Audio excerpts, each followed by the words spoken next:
Thank you. It's my pleasure to be here at Wanderlust and be surrounded by such majesty. You know, not just the deep green outside these doors, but your beautiful faces. You know, I was born in Alberta, but I'm from Toronto, but my heart is somewhere in the mountains. I just know it. You know, buried in the Kootenays somewhere, maybe deep in cold rock. And there's something about having mountains to all sides, you know, a sense of presence that their enormity affords. You get the sense that they've been here long before you and will be here long after. And in that knowing, your troubles can seem laughably small. But it's not just that. You know, you can see them change too. Splinter into hard avalanches, erode, become riven with crisscrossing streams. And you know that that same process is at work on you too. And it gives you comfort to find yourself in such grand company. Even these big things are being maneuvered, worn smooth, being placed smaller into sand until they're moved perfectly, like you and like me. Now, this talk is not about mountains, at least not exclusively. It's about what drives them from the ground and then wears them down again. And in that way, it's like any talk here at Wanderlust or anywhere else for that matter, because there's only one thing to talk about, and you can call it God or nature or love. But union with it is what we seek, and to disappear into it for good. My name is James Maskalyk, as was mentioned, and I'm an ER doctor and author, and I've worked for Doctors Without Borders. I've seen people kill each other in wars and starve to death on refugee camp floors, and I believe that in the act of service, you can disappear. But only if you get it right. Only if you learn how to help others without hurting yourself. Now, over the next 20 minutes, I'll kind of tell you what I know from the mistakes I've made in my attempt about how to do that. And I can't say I have all the answers, but at least I think I've discovered the right question. Another James, William James, has said something I like about questions and attention. He says, if you take the simplest object of attention, a dot on a wall, and try to attend to it as long as you can, you'll find one of two things happens.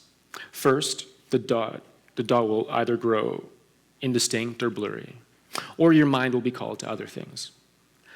But if you ask yourself successive questions about the dot, how big it is, how far away it is from you, its color, you can hold your attention on it for a relatively long time. And now, that's what genius does, in whose hands an object of attention coruscates and grows. So let's be geniuses about this then. How to help others and not hurt yourself. This is risky territory as a consciousness explorer, and some you need to know intimately. The stakes are high working with the wounded at the front lines because you face their same risk. If you're not careful, you can get hurt. In fact, you will.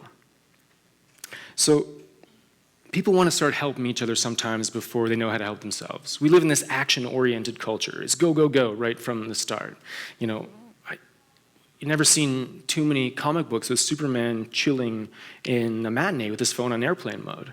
People don't value the well-balanced in our culture. In fact, it's the opposite. I don't know how it is where you're from, but I'm from Toronto, and a favorite answer to the question, how are you, is like, I'm busy. But it's not like a humble brag. It's like a confession. Like they wish it was otherwise, and they got started, and they don't know how to stop it. And the reason why they don't know how to stop it is because they never got told how to start. There's very little systematic cultivation of self-care in our society, maybe even worse in our modern age. I never learned it in medical school. What I did learn is that doctors have a high prevalence of depression and alcoholism, a high incidence of burnout and even suicide. I was never taught how important it was for me to connect with something deeper in medicine, that medicine was actually a process that life developed to put itself back together. And if I didn't participate in that process of self-repair in myself, I too would fall into the category of the sick. You know, I went away with MSF to this refugee camp, this Somali refugee camp, and there was a kidnapping risk. And the risk was real. 2 women ended up getting kidnapped from my mission, and they were missing for more than a year. And I was reading this document, and in it, it said, had tips about what to do if one was held captive. And it recommended daily meditation, regular exercise, and healthy eating. It was the first time It was the first time I heard anything about how to stay well in the field. There was plenty of information about how to roll once you were hurt. Are you an alcoholic? Have you ever tried to cut down? Have you got angry because someone suggested that you should cut down? Have you ever done anything you felt guilty for while you were drunk? Do you need an eye-opener first thing in the morning to help you feel okay? For this, there are checklists and support groups and counselors. But I never heard the word meditation in medical school. And though I was telling people how to be well, I wasn't taught how important it was for me to eat properly and to exercise regularly. If I was supposed to be an exemplar of health, how could I do it without being healthy? How could I even know what it was like to heal without being whole? How could I hurt myself and help other people? You can't. Let's be clear about what I mean about hurt. So how do we hurt ourselves? I'm not just talking about the people who pull a wasted wheelie and crash into the ground on their way to see this band Goat at Lee's Palace, which actually ended up being a really good show. That was me, by the way. But I'm talking about the less obvious injuries that I see. The alcoholic who sleeps on a street grate and drinks Listerine until he tastes oblivion, or the young man who cuts himself in order to feel real, even momentarily. The woman whose panic attacks make her want to jump out of a window, so she endures a sedative haze. So let me be clear what I mean about hurt. So by hurt, I mean to experience an injury that makes you feel uneasy. Or if we want to explore a more deeply biologic metaphor, dis-ease. We have this homeostatic center, a sweet spot, and we can get pushed or pulled from it. Sometimes far out, sometimes so far out you can't make it back. That's how you die, by the way. That's how a body dies. There's a hovering around a middle point that all these billions of cells serve, and the billions more bacteria you don't see. And if we're pulled from it, we spend energy recovering back towards it. One of these sweet spots in the body is 37.3 degrees Celsius. This is our core temperature. Inuit Sudanese-like, not higher, not lower. Too low, you spend energy shivering to get it back up. Too high, sweating, seeking shade. Way too high, 41, 42 degrees Celsius. That, what gathers us around that middle point, starts to come apart. The proteins denature and unfurl, and our essence leaks out completely. Is there a sweet spot for our mind? And if you forgive me such an ineffable word, our spirit, I would say there is. It's the same process. Same process. Move from it, we start to fall sick. We become unwell. We start to toss and turn in bed, get angry at people we love, turn to alcohol and drugs to help us forget, do acts of self-harm to distract us from the pain we're hanging on to. Sweetness turns to bitterness, hope turns to resignation. And we find our days become something to endure rather than to celebrate. And like it is with a limping leg, we can no longer navigate them with ease. Our bandwidth of our consciousness so dominated by our own personal torment, we forget that we're in service to something much greater than ourselves, that power that moves mountains. So that sweet spot that we seek, how do we know where it is? How do we know where it is when it's something that we've forgotten, even that it's something that can be found, or even where to look? Now, sometimes the easiest way to know where it is to know where it isn't. If perfect enlightenment is a sense of happiness independent of circumstances, as at peace to be dragging in your last breaths on a respirator as you are lying on the beach with a hat over your face, then its opposite is a perfect confusion, a sense that nothing's right, not you, not how you're spending your days, nor your evenings, a sense of discomfort that you carry around with you everywhere, even in circumstances that used to make you happy. It manifests as a heaviness in the chest, or a tightness around the throat, around your eyes. Now, something that we need to use to connect with that space is a direct and deliberate cultivation with that center.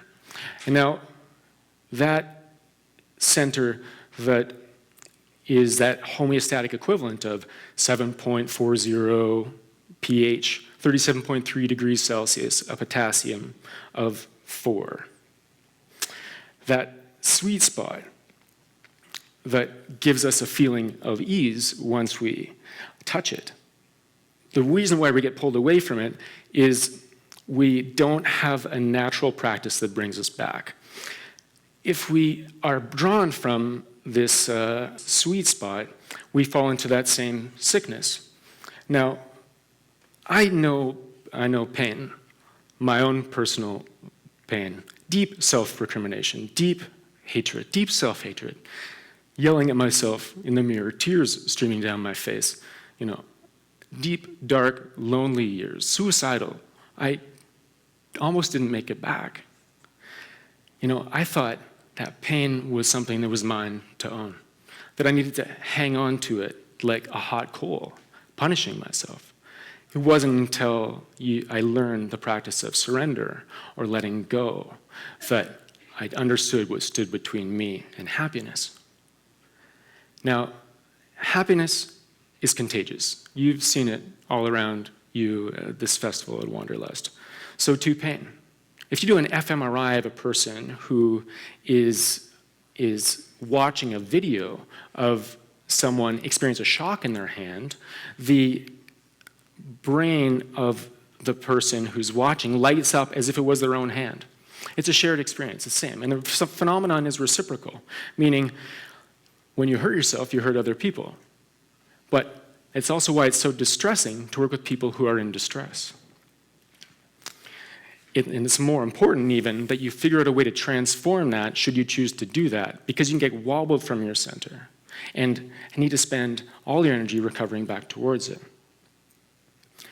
Now, I remember I was back from Sudan, and I was working there as a doctor. It was my first mission with MSF. And I was so hopeful that I participated meaningfully in the emancipation of those people who are still suffering in that long, drawn-out war in that wide desert. And unfortunately, a few months after I left, that town was burned down, the hospital was abandoned, the people who I cared about and loved were forced to flee into the wide desert, and I haven't heard from some of them since.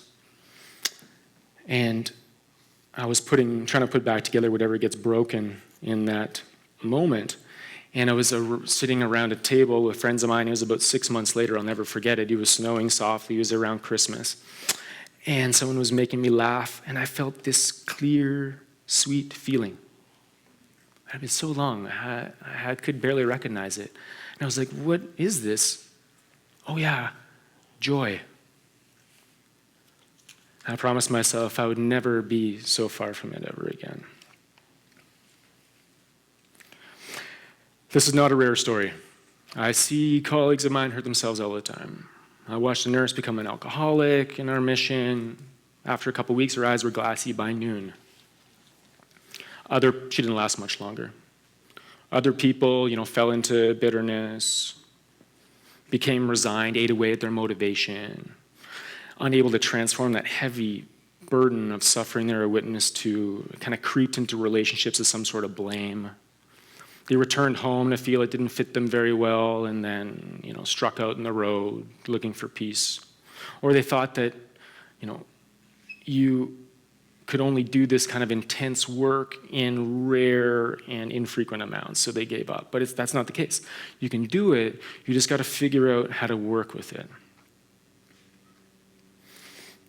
So, how do we do that? What if I'm right about hurt? If it's a movement away from a center, if it's a movement away from our homeostatic home, how do we find that sweet spot again? How do we trend back towards a healthier place, a more abiding place with which we can coruscate and grow, to which we can continue to thrive? Well, that's where you start to learn how to help yourself. And that's where you need to know that it's something that can be found. And that's where the first part of starting to help yourself begins, with faith. Faith that you too deserve to be free. Faith that you too, in fact, are bound for freedom if you open yourself to grace. Faith that there is something inside of you, this healing, soft, natural thing that cares for you deeply. The same thing as when you step out into the hot sun, opens up these microscopic holes in your arm, and that same water that moves through those crisscrossing streams comes out in your skin and cools you down. So what's the equivalent of cool water for our energetic center, or the center I'm talking about for our heart and our mind? How do we get close back to that so we're not confused when we move away from it? Let that friction come up. Well, for me, it's practice. You need to practice. And a practice that puts you in direct, deliberate contact with that energetic center that I'm talking about. That deliberate, direct contact with your natural, that essence, that sweet spot, that center. And then you've practiced letting go. A letting go that does not imply surrender or defeat, but release into that greater power. That's what moved mountains. So when I say practice, for me it means meditation. And meditation that is not prescriptive about how it's done. Not particular to Buddhists or Hindu or Greeks or Christian, but something they all share with the Muslims and the Jews. Deep reflection done daily on your natural essence, contemplation of what you're made of. Now, I don't have the time to go into the exact techniques or intensity or how you support yourself in that or how you support other people. If you want to come check out the way we do it as Consciousness Explorers in Toronto, you come see Jeff's talk tomorrow at 4 p.m. But what I mean is practice first done in stillness and then in action. Daily, at first, perhaps begrudgingly, but then more happily, as you find yourself falling more naturally into it, in the sense of space opens up, and in that space, you being held perfectly. I sit daily in formal practice, and I do a couple silent retreats a year, but I've made the most progress when I practice in action. So for me, in the ER, it's difficult to leave it for more than a few minutes at a time. So I'll try to do it on the fly. So what that looks like is when I'm walking to a patient's bed, I will measure my footfalls. I'll give myself a tether to the present moment, an aliveness to my role. And then I'll stop outside of a patient's bed and I'll say to myself, how can I help this person? Mind, body, and spirit, and not hurt myself. And then I open the door. It's still a question, you see. I'm not a genius about it yet. I still get frustrated and angry, and I forget to do it. But practice makes practiced, never perfect. And as you get practiced, you'll find that those questions that you had about how to get it right become fewer, and in fact, they mostly disappear. I'm lucky I have a teacher, Shinzen, and he is a deep teacher. He works with people right at the end of their lives. He works with his own father. And he says stuff to them like, does it feel like you want to let go? If so, let go. And even in that direct and deliberate hard work, he'll leave every hour or so and find a broom closet to meditate in so he can reconnect with what brought him back to that bedside in the first place. You want to help others because it is a natural phenomenon that unfolds from that direct, deliberate contact, from reflecting on your natural essence. And you realize that in that equation, hurting yourself to help other people doesn't make any sense. Things are too connected for that. The Buddhists have a term for it, pratitya samutpada, dependent, a word for dependent origination. Indra's net, everything connected, everything moving jewels. We'll pull one down and the descent is shared. You can't hurt yourself and help other people. It's too tightly bound. You have to help yourself to help other people. Lift them up so they don't have to do the heavy work for you. Lift yourself so you understand what the taste of real help is and you know why you're moved to do it in the first place.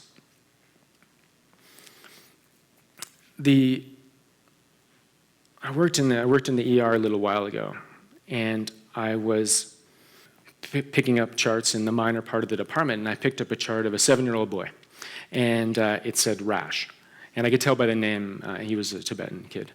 So I went into the room and did what I usually do with kids, is I sat down about their height and treated them like little adults, kind of talked to him about what he did that day and what was cool in school and what his shirt was all about.